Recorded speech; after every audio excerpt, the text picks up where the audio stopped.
But I would eat leche flan any day. And any day I would also, rice is such a big part of our culture. So I'd eat rice every day too. But let's see.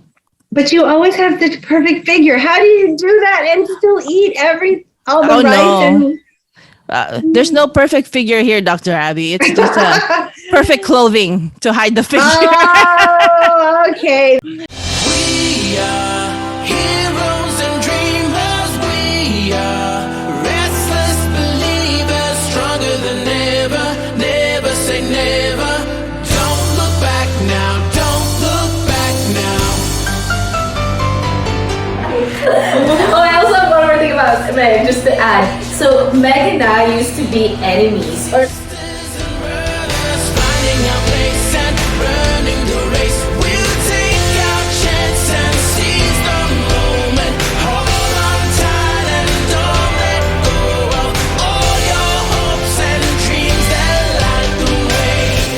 Ladies and gentlemen, it's a wrap.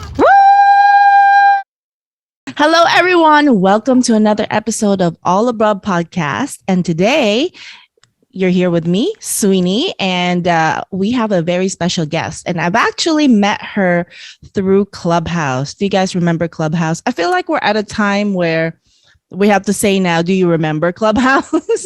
I feel like it was so long ago, when the pandemic hit, everyone was on Clubhouse because it was our way of connecting with others while we were in our lonesome, in quarantine. So I met Dr. Abby in Clubhouse and in the Filipino groups that I joined, shout out to Tambay Lang, Barangay Jologs and all of that.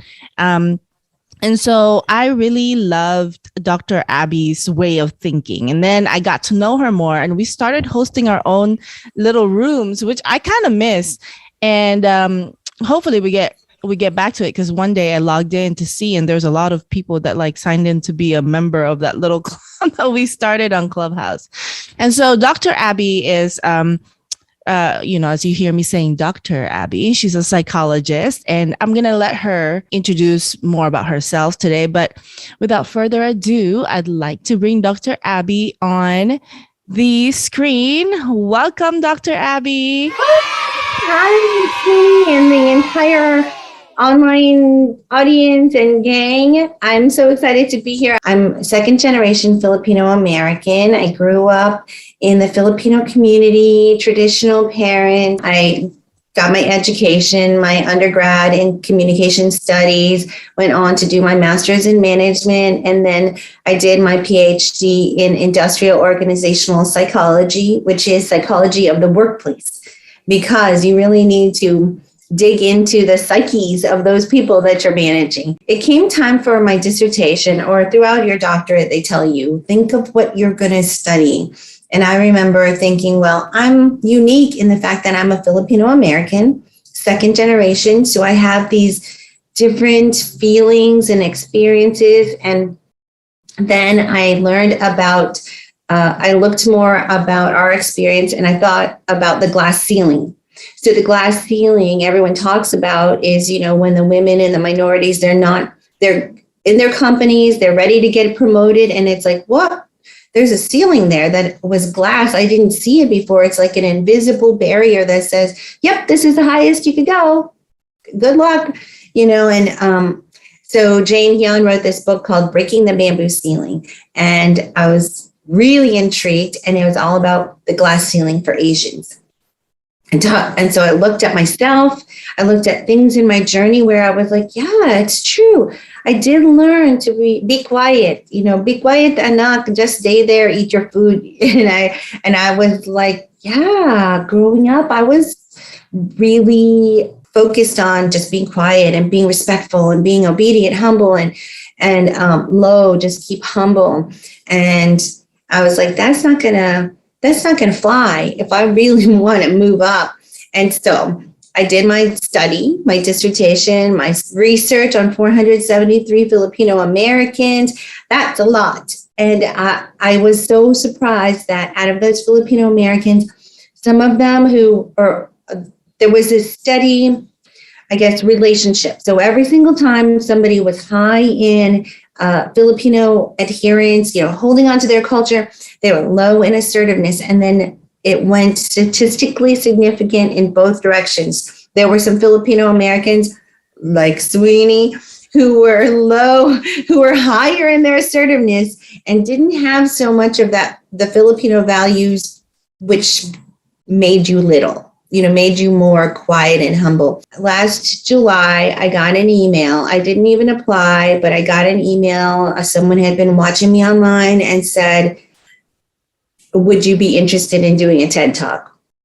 So we did. We manifested it into existence. It happened in December, and just last week or a couple weeks ago, it ended up on YouTube. And we are at like 3,000 plus views already in only like maybe 10 days, I think. Yeah, it's got to be 12 days right now. Yeah. And we're at 3,300 views, which is my gosh, amazing. Yeah, I'm really excited about that. And then I don't know if you saw Sweeney, but I also have another TED Talk I got invited to in April in Phoenix, Arizona. Wow. Did you hear that? No, Yeah. I didn't know that. Well, congratulations. I think, number one, you deserve it. I think that the study you're doing is so important. And I feel like to assertive people, it might not be as important, but but I realize even, thank you for, I feel like when you're telling me that I'm assertive, I'm a role model, I feel like I'm hearing it from a proud mom. Oh, I'm so proud of you, Sweeney. I know. And so, but even though you think I'm assertive, I still think sometimes I'm not. I think there's always that like room of improvement, maybe in my mind that, I speak up, but I don't always speak up. And speaking of Instagram, you guys got to follow Dr. Abby on Instagram. What's your Instagram handle, Dr. Abby? It's Abby Hamilton 333. Oh, okay. Same as your email. Yeah. So you guys follow, we'll put it down here.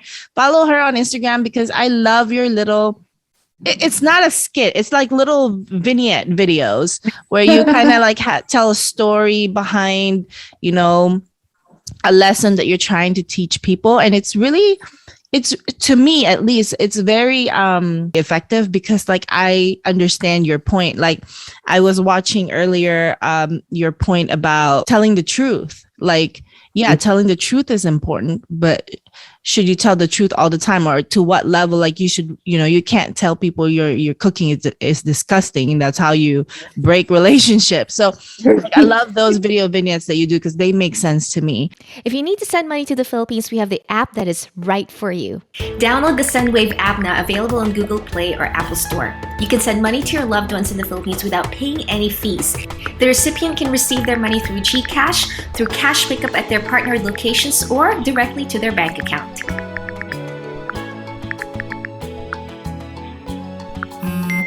The money transfer can be completed within minutes, and the recipient gets it within 1 to 5 hours.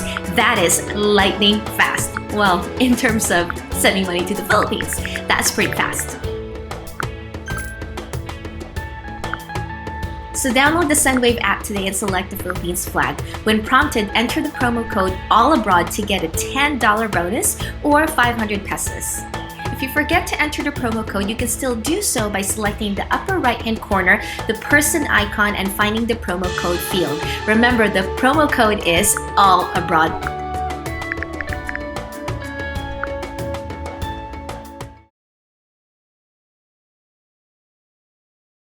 Back up real quick, just for our listeners. So the study was about assertiveness in the Filipino community. Yeah, so Dr. Abby just explained, like when your Filipino values are high, assertiveness is a little low because we have that respect. What are some of those terms that we used to say in Clubhouse? Oh, like pakikisama, which is like going along even if you don't want to, right? Mm-hmm. And utang na loob, which is the obligation, do things for others. And it strips away your own personal wants and needs, And I did a course on, I did a 4-month course on respectful assertiveness for Filipino Americans. And that's actually being put into my book, Speak Up and Knock, that I'm working on, which Sweeney has a little spotlight in there, biography spotlight in there. So I'm really working on it. And the thing is, I'm having trouble disciplining because I have the TED Talks, and then I've been, since 12 days ago when it came out on YouTube, I've been asked to do a whole bunch of speaking things, which I have to figure out how to balance along with a full-time job. Yes, Yeah, yes. it's exhilarating, but too much of a good thing is too much. Yeah. So let me ask you, while you were interviewing a whole bunch of people and interviewing people about assertiveness, was there anything that surprised you to find out about anyone or anything at all? It's funny that you're asking that, because you were actually the you added an entire population of experiences that I never even considered. So, okay, I'll just tell you what I normally saw. I normally saw, the second gen Filipino American raised by immigrant parents, and then they go to college and they're like, I'm Filipino. Are you Filipino? And they join the Filipino Student Association and they're like, solidarity, ate, kuya, I'm Filipino, woo. And then they found their leadership. I became the vice president of the Filipino Student Association. And then I found my voice. I found my strength. I found my courage. Or like in high school, they had a teacher who believed in them to go act in the school play. In sports, they found somebody who said, you can do it. And their parents were kind of like, you are going to do some kind of sport at school, and then the kid would go to, and the parents were like, okay, but then they got the coach like, come on, go, you can do it. You can do better than this. And they're like, wow, no one ever spoke to me like that, and then they became bigger and better, right? Then they believed in themselves more. So those are the typical, but you, and you're not alone. There are a lot more people like you. Okay, so you were still in the Philippines and your parents came to the United States to be able to make money to send back to the family. There are so many Filipinos like that. Okay. Yeah, actually, all of us that are co-hosting this are on the same boat. We were we were left by our parents. We grew up with each other. Is there a name for that? I don't know, because you can't say abandoned. They didn't abandon us. You can't say left behind. I mean, they have the OFW. They call that for the parents who left, and then right? And then you have the latchkey kids, which it's sort of more subtle because it's just parents that are working all day. But these are parents that are working for months at a time and don't come home. Right. Okay. So maybe we need to put a term. Maybe there's a term. Yeah, I should research that, because you're the cover, what is it? The poster child for that demographic, right? Okay. So what happened was you were left behind while your parents came to the States to make the money to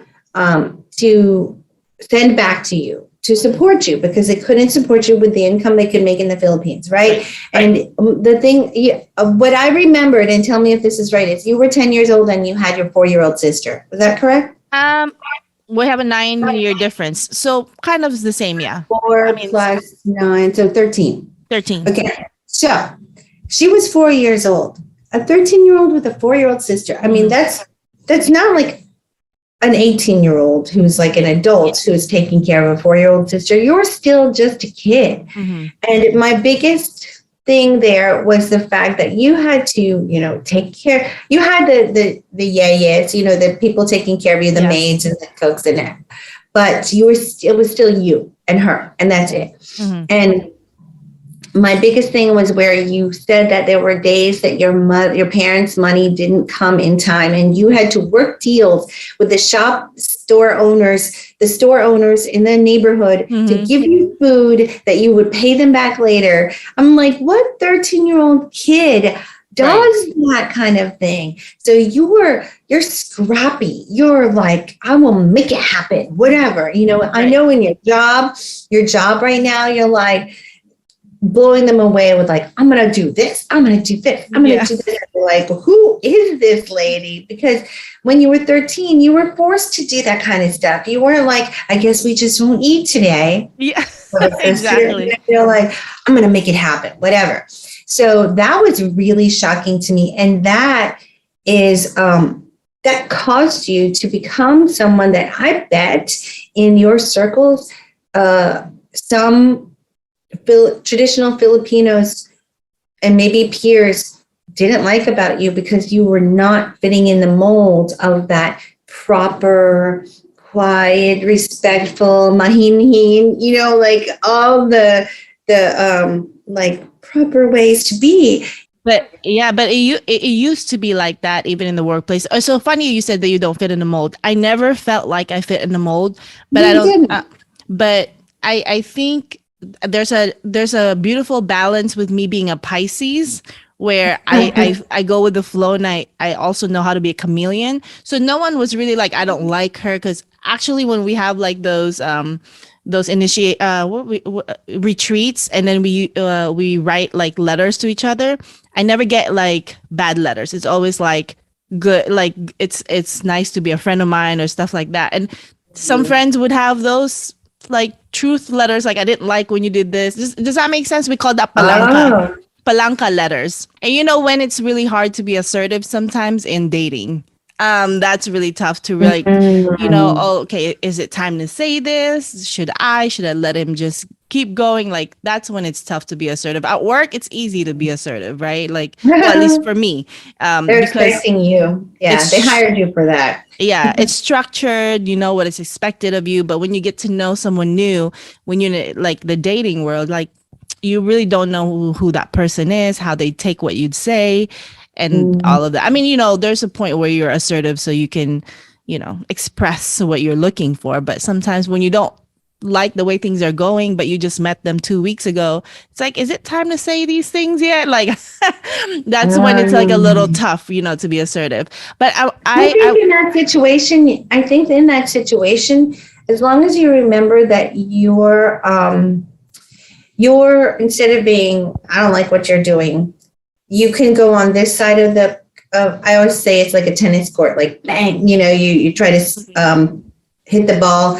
If you go on this side and you see that the situation is the opponent, and you just say something like, you know what, I was feeling kind of funny when you said this one thing. And can I talk to you about that? Or something like, yeah, it seems like you're really interested in, like, I don't know, Harry Potter, and I love how passionate you are about it, but it's kind of not my thing. Wonder what we both like, so that it's like, let's come up with a plan together so we could get along, rather than, yeah, you just need to stop talking about Harry Potter. Yeah. That's a really good advice for you guys listeners. Like, there's a way to give that. It's not constructive criticism, but there's a way to communicate things better. Yeah, communicate. Mm-hmm. Yeah. I mean, man, I was reading your profile on your website, and it said that you raised 3 children, and one of your favorite hobbies was like analyzing everything they did. And I think, like, even me, one of the top things I love, like, hanging out with you, even just virtually, is because you immediately kind of give me feedback about me, and it's nice to hear, if that makes sense. So you're very like observant and about people's behaviors and things like that. And so I wanted to ask you, how did your children feel about you being so into the psychology and understanding them? Was it too much for them, or did they like it? Okay, so that's a good question. They were used to it because I did it since they were little. Mm-hmm. Like, I would say something like, I love how you're doing this, and it shows this, it shows how passionate you are.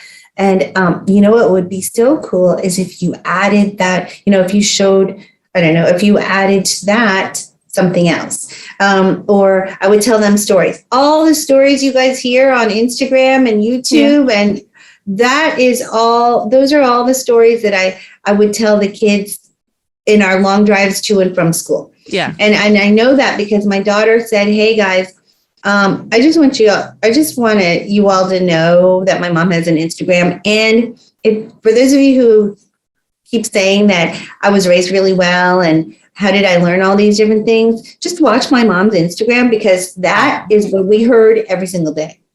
I will say that I would help each other. I'd help each of the kids analyze the situation with their siblings or with their friends so that they could understand it. So I think that helped. But at some point, I guess maybe during the rebellious years, they would be like, I don't like how, I don't like how you always something, I don't like how you always think this is another one of those entitlement moments. I don't like how you, I think that's how they felt. But now that they're older and they're 19, 23 and 25. And in this age right now, they are appreciating it 100%. And they don't, and you know what they're doing is they're analyzing everybody around them. And they're like, why don't the people my age understand? Get it? Yeah. Like they don't get it like I do. Yeah. No, I think hanging out with you or being raised by you makes like the emotional intelligence will develop a little bit faster than others. And speaking of parent and children relationships, I wanted to get your opinion and advice maybe for our listeners who have kids. Like, how do you raise an assertive kid but stop them from talking back to you? I don't know. That there's a fine line. Yeah. I think that I was still more strict on my kids than I meant to be. Like I would say something like in my household, and I know that this is my little world, my bubble that I could control. We're not allowed to say things. Don't laugh, but I wouldn't let them say stop. Like stop, to each other. That's why when I said stop, Mom, they didn't say that. Or to each other. Like if one kid was doing something like stop, they had to say, please stop. Or please stop doing that. It just couldn't be like that rude. And they couldn't say, they couldn't say like dumb and stupid and shut up. And, but then they had to just say, please be quiet or please don't do that anymore. It just created habits. They also couldn't ever say, I'm hungry. Like that's entitlement. You're supposed to say, I wonder if there's something that I could eat. If there's something that I could eat, like be part of the solution. Don't be a complainer. Anyway, as far as one of the best things that I ever did, and I don't even know how I came up with it, but when my kids were little, like 5, 8, and 10, maybe even 4, 7, and 9. Okay. We would go to my mom's house. And Mama, Tita Beth, and Uncle Eugene would be there. And I would say, find 3 people and ask each of them 3 questions. We're on our way to Mama's house. I need each of you to find 3 people and ask them, each of them 3 questions. Do your 3s. And then they didn't ever think that it was an option not to. So they would go. And I remember Ryan would be the little one, and he'd go to Mama, and his little shoulders would be down, and he'd be like, hi, Mama. And oh, hello, Ryan. How are you doing? Oh, my grandson. Then it was like, oh, Mama, what did you have for lunch today? And then there you go. He asked a question, right? Oh, Ryan, you want to know what I had for lunch today? Let me see. I had sinigang. You know sinigang? It's so delicious. I will make sinigang for you with rice, and the soup is so good. And so like my kids were forced to do this, but in it, they got to see how happy they could make Mama. She was like, oh, you want to know what I had for lunch? She doesn't really want to know. But she had to ask the question. But in it, because then he saw that, he realized he now has the power to make someone happy. Just by being interested in them. Yeah. Or even forcing it. So when my daughter went to college, she'd hang out in the chapter room of her sorority house. She'd be sitting there I don't know, maybe cooking, maybe eating something or reading something, people would come in and she's like, hey, how was your day how was your class? And then they would say, oh, this teacher is so mean, whatever. And she's like, she would just ask them questions. She'd say, oh man, maybe you could get some help from some of the other girls and just talk to them about them. And it became so natural. I never said, when you go to college, ask each of your sorority sisters 3 things. I never said that. She did it. She was 18 years old. And now all the kids, they just love doing that. So it teaches them to use assertiveness for giving value to other people. Yeah. And then earlier you said something about, something that your kids didn't like growing up, but they, the stories that you told, they probably didn't enjoy it as much in their rebellious year, but now that they're grown, they're appreciating more. And I think that goes for every child, like from what I've seen, even for myself. It's like when I was younger, my mom was the type of mom, when she was still in the Philippines before she left for the US, she was the type of mom that would enter me in pageants, that would enter me in contests, that would tell me, if there's a contest in my, it started my kindergarten years. She's like, no, you need to go up there and recite the 3 little pigs. I remember I was shy. I have a picture of me like 3 little pigs. I mean, there's no video, but that's what I remember. Right. And then first grade, she entered me into a pageant. It was called Mutia ng Wika, which is like the beauty of language. I don't know, beauty of. Okay. I don't know. It was just something that the school did, and then she hired a choreographer. I would dance like I did the Mindanao Muslim dance with like the scarves and the fans and the outfit. Like that was my mom, because I think my mom, when she was younger, she had me when she was 20. She met my dad when she was 17. So before that, she was entering pageants. She was an assertive person, and she, they didn't have money, but she would find a way to get these costumes made, and my grandma would say, well, you don't have any money, and she, my mom would make it happen. So I think that when she had me, she was kind of like living through me vicariously and entering me in pageants. And I think I remember like my friends are out there playing, I'm over here like learning a dance. But I think, now that I'm grown up, I'm like, I'm super comfortable on stage. Like I can take the microphone and I can host whatever show, even if I don't know what the show is, I can go up there and do. So, there's always that, like, you hated it, but then when you're grown up, you realize you love it. And then so we have this I guess a little debate with some of my friends that actually have kids. I don't have any kids of my own, but they're debating, like, do you put your kids in piano lessons, ballet lessons? And if they don't like it, do you let them quit? Do you force them to stay in there? Like, what is your take on that when it comes to like extracurricular activities, when it comes to parents, signing their kids up for something? Yeah, I would say definitely don't be like, well, if they don't want to, I won't make them, because then your child will never stretch. Let me just jump into this. I was at a party for New Year's Day, and there was this lady there with her son who was probably about 8. And this music came on, and it was one of these restaurants that doesn't, like, it was kind of like a sports bar kind of thing, but we were all there for a birthday party, and the song came on, and people were starting to dance and do like that lineup thing where you dance down the middle thing. Anyway, I saw, so I saw the mom pulling the boy, come on. And the boy was like, no. And I was like, that's a good mom.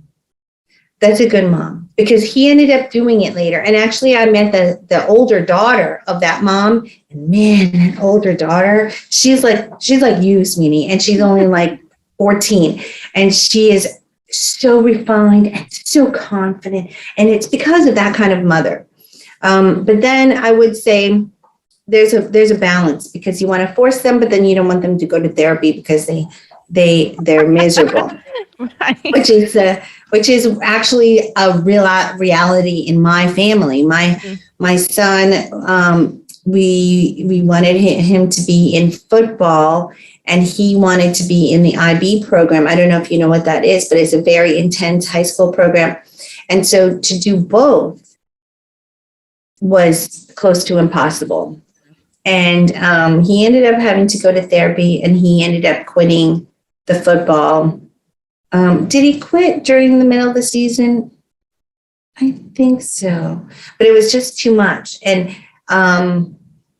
so what my thing is, I will say, get your child to at least start, or at least do one season, or at least do a year. I have danced Philippine folk dance since I was like 11, okay, up until now. And each of my kids have done Pandango or Tinikling. Awesome. Taylor joined for a while. She did a few different dances, and they did their time, you see. And then we realized that wasn't their joy, but at least they had experienced it. And in my mind, I feel like I'm satisfied with at least having the recording of us doing it at some point in their life. And maybe when they're older, they'll bring their children, maybe. They plant the seeds. But I say at least force them to start, at least for a year or a season or two, the first dance recital. And then after that, choose something else. Maybe tell them, you can stop that if you try something else. And then, I mean, there is one guy, though, who was on Clubhouse who was like, I hated it. And my parents sent me to learn foreign languages. Like right after school on Friday, everyone used to say, oh, it's Friday. We're going to go home for the weekend. No, I went straight from school to another school, and I had to learn. I think it was Chinese school. And I just had to learn Chinese for hours on a Friday night. And then it was just Saturday, still more Chinese stuff. And now that guy, he knows like 4 languages, and he says, I would never change that. I know it's so hard because like my mom put me in piano lessons for maybe a year, but I couldn't continue because the challenge was when I was in the Philippines, the school is a long day in the Philippines. It's like from 8 to like 4 or something like that. And then I have piano like an hour after that. But the thing is, there's what we call service, which is the Jeep that is contracted to fetch a few of us and then take us home in the same area. So I always get left because I'm still in my piano lesson, so I couldn't continue. But I easily just quit. But I wish my mom didn't make me quit. I wish my mom found a way to make it work. But because she wasn't in town, she couldn't really do much. I'm like, man, I wish I could play piano right now. It'd be nice to just be like you do all of this and I wait. I can also play the piano. But it's such a fine line between like feeling like you're forcing your kid to do something or you're inspiring them to finish what they started, and maybe they don't know they'd like it in the end. I mean, I have another story. When I first moved out here in the US, I went to this high school, and my mom, it's so funny because I was already like 16 or 17, and my mom like dropped me off to class like I'm a kid. But I mean, I felt like a kid because it was a new school. It's my first time ever. My mom drops me off to school, right? And then she picks me up. And on our way out, there was a poster that said, dance squad auditions, and my mom said, we're coming back tonight. She didn't even ask me if I was interested. She said, we're coming back tonight. You're auditioning for this. And I was so nervous. I mean, I love to dance, so it wasn't a big no for me, but I was just like, my gosh, American dancing, can I do that? Like, I don't even know why I thought it would be different. I'm like, I don't know if I can I don't know what kind of dancing. I haven't seen them. It's my first day in school, in first day in American school. And plus, like, even though I spoke English, I'm like, I'm not comfortable. I'm not confident in like having to audition and make friends in my first day. And so we come back and my mom just drops me off. I don't remember if she stayed. And then so the dance group of course, all kind of my age, obviously. They were like, I guess one of the people got pregnant, and so she can't come back to the squad. And so they're looking for one more person. So they had a routine already made, and they had to perform like in just several days, the first football game or something. And then so they're auditioning everyone, and they're just showing everyone. And I guess I didn't realize that I have a skill to watch the dance and learn it quickly. And then I jumped in there, and I did it. And so and so they were like, they were very impressed. I became a part of the dance squad. And then, thinking back, I'm like, how nervous I was to go to that audition. And I didn't have to be, because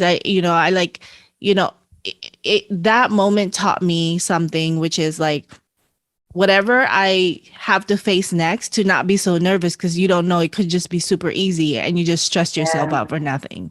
So that's also like one lesson why like moms or parents in general, moms, dads, are super important to know your kid, right? To know that they can do it, because your kid would not know that they can do it, but you would.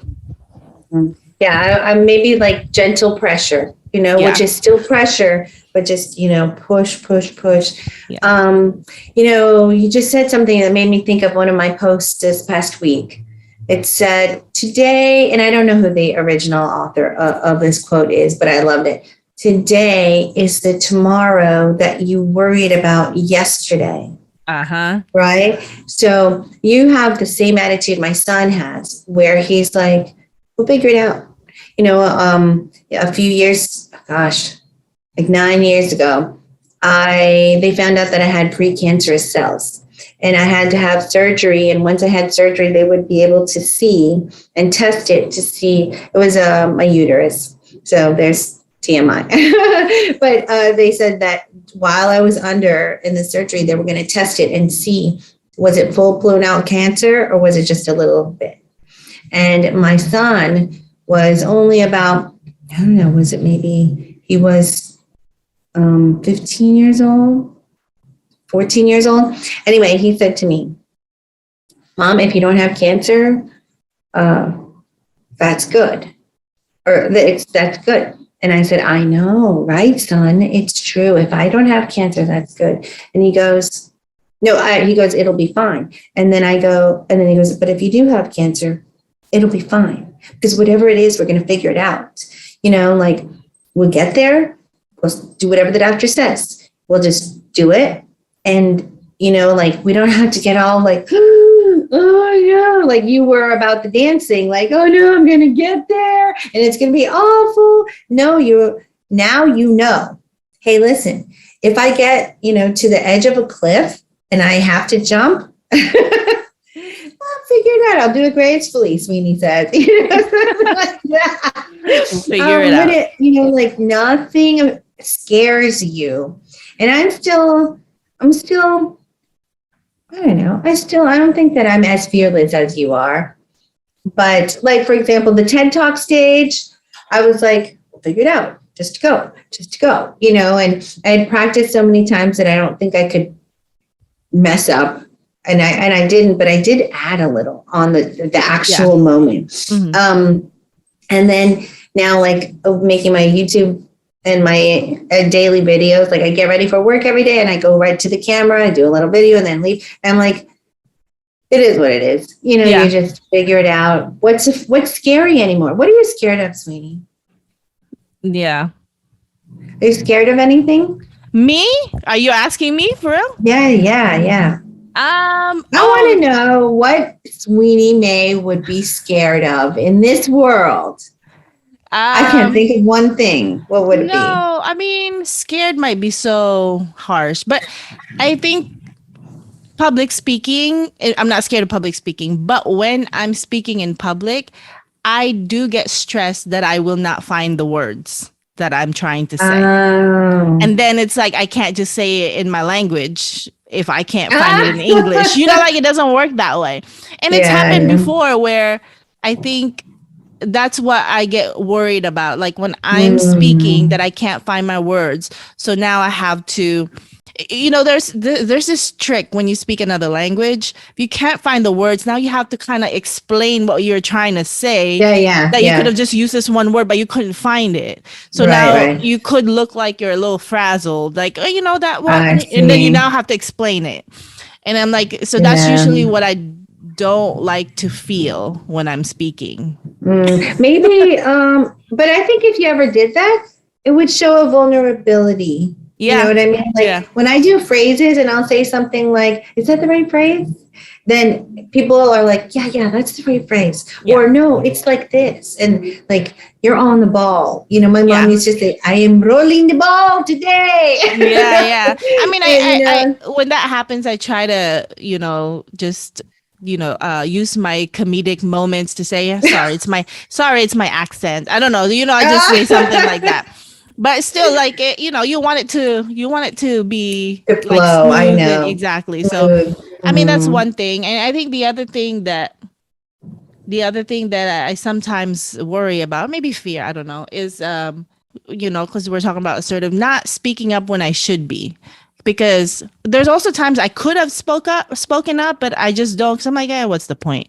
But maybe that was the time I should have said something. So I do have sometimes I do have like a que sera attitude. I'm like, whatever will be. That's actually Filipino. Bahala na. Right? Bahala ka sa buhay mo. No, bahala. Yeah. I want to. I have a fear of like I have a fear of speaking Tagalog, because I think that it's maybe similar to yours, like not as bad because you feel like you won't sound as smooth. I sound nothing. I sound completely broken, and because I don't speak Tagalog, so I make up the words. Then I'm like, what's the word? And I throw out something, and there's a lot of Filipino words that there's 5 words that all mean the same thing. Yeah. And so you would get what I'm saying, but it wasn't the right thing. Yeah. So I hope that, that's a manifesting thing, a goal for myself to actually be able to carry on a conversation that's decent in Tagalog. That would be awesome. But that's a good question about fear. Like, what do you fear? I mean, for you guys that are listening to us, or watching this YouTube, like, what do you fear? Put it down in the comment below. Yeah. I mean, I used to fear things that I don't know, but as you experience life more, like everything always turns out the way it should be. So it's like, why even be scared? Like I talked to my sister, about her dating life, and she's always so stressed about certain things happening at the moment. I'm like, you know what? How many times have you dated guys? You guys broke up and you're just fine. You'll be fine too. Fast forward to being fine. You got a few under your belt. You've experienced life a little bit more. So you're like, I've been there, done that. Yeah. And it always turns out just fine. Yeah, it does. But we have to gain that confidence from all the times. If we replayed all the times it did work out, then we'll be like, oh, I see. There's somehow it levels out to something. Yeah. Something. Yeah. But I think that when they put it in the chat and type out what they fear, I think that's the beginning of gaining the strength to deal with it, because you're already recognizing that that's a fear. Yeah. So just raising awareness, and then knowing this is something to work on. Yeah, Dr. Abby, this has been a great conversation, and we could talk for days, because I have I have more questions like, how did you prepare for your TED Talk? But that's another whole lot of another conversation.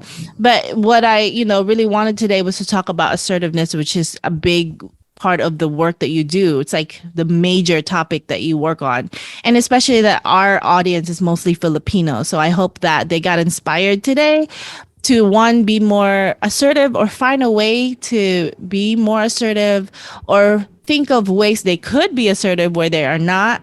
And also, if they're parents, maybe, they've gotten some tips. I love what you did with your children of, making them ask their Lola and, 3 questions. I mean, there's so much to dissect in just that alone, just the psychological effects and the way that, they think probably now, like you said, your daughter now, carries that same vibe of like it being interested in other people. So I hope that you guys got, a lot of nuggets in today's episode. But before we go, Dr. Abby, tell them where can they find you? Where can they tune in to more of your work? Yes. So if you go on Facebook, you can look up Shine Already with Dr. Abby. YouTube, you could look up Shine Already with Dr. Abby. Instagram, Abby Hamilton 333. My TED Talk is right now, it's at drabbytedx.com, and that will take you to the YouTube link. Other than that, just follow. Instagram, I think, is the best way to just kind of be up on what's going on. And Instagram is also where I put the like behind the scenes for the TEDx talk. And I have the next one on April 8th, which then will probably not come out till June, because it takes about 2 months to finally end up on YouTube. So watch out for that one. I'm going to be speaking more on the bamboo ceiling and how to be empowered by others. So yeah, watch out. And thank you so much, Sweeney, for having me. I love this time with you. Yes, I wanted to go get through that because I actually want to try a little game before I let you go. But if this game doesn't come out right, then we're not going to include this game actually is called Tarantanong, which is like a combination of two words of tarantado and tanong, because we're going to be asking a question with a question and we're going to have a conversation that way. And I feel like you're the perfect person to play this. Oh my gosh. Okay. So you ask a question and I ask you a question back? Yeah, but you answer it with a question. Okay. For example, let's try it. For example, Dr. Abby, do you like coffee? And then you're going to say, why do you drink vanilla latte? Okay. So you answer a question with a question. And we're going to do a couple of rounds. Try it. Okay. So Dr. Abby, when was the last time you did something for the first time? Oh. And I'm supposed to answer with a question? Yeah, in a question. Oh, let's see. Okay, give me an example. Give me an example on this one. So if when did you do something for the first time? So then I would say, have you tried surfing before? I don't know. Whatever. So it's really off. It's really off. It's not really an answer, but okay. So something like,